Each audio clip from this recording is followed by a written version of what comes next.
যে ছোট্ট শিশু সে বাবা মায়ের দিকে লাথি দেয়, পা দেয়, তা বলে কি বাবা মা তার দিকে পা দেবে? পা দেবে না। অতুল্য ধন তুলসী রে আমি যারে ধরি শিরে, কিন্তু ওই পথে চলতে থাকা কুকুরে কি তার মান রাখে? যে তুলসীকে আমি মস্তকে ধারণ করে রাখি, 56 ভোগ 36 ব্যঞ্জন, বিনা তুলসী প্রভু এক নাহি মান। যত কিছুই আপনি দেন না কেন, তুলসী পত্র যদি ভোগে না দেন তাহলে কিন্তু ভোগ সুসম্পূর্ণ হয় না। তা যে তুলসীকে আমি এত কিছু করে রাখি, মাথাতে করে রাখি, তা সে তুলসীকে যখন রাস্তাঘাটের কুকুর তার উপর প্রস্রাব করে দিয়ে যায়, তাহলে বলো, তাহলে কি তুলসীর মানটা কমে যাবে? তুলসীর মান তুলসী থাকবে। চাঁদেরও কিন্তু কলঙ্ক আছে।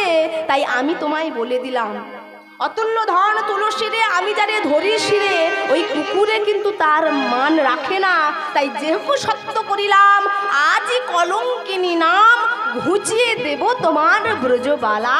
পবিত্রী আনাতে হবে, সাবিত্রী দাস রথি কবে, নিবেত্রী হইবে সকল লোক জ্বালা।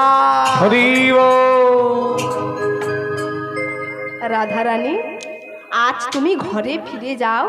আমি তোমায় কথা দিলাম, তোমার এই কলঙ্কিনী নাম এই জগৎ থেকে আমি মুছে দেব রাধে।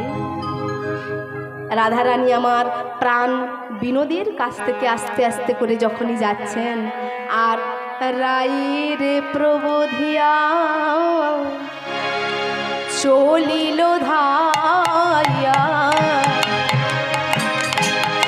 রাইরে ধিয়া দিয়া চলিল ধাইয়া, যশোমতি উড়ে যায় যায়, যশোমতি উড়ে যায় যায়, রাইরে ভাইয়া চলিল ধাইয়া, ওই রাইরে চলিয়া চলিল ধাইয়া, যশোমতি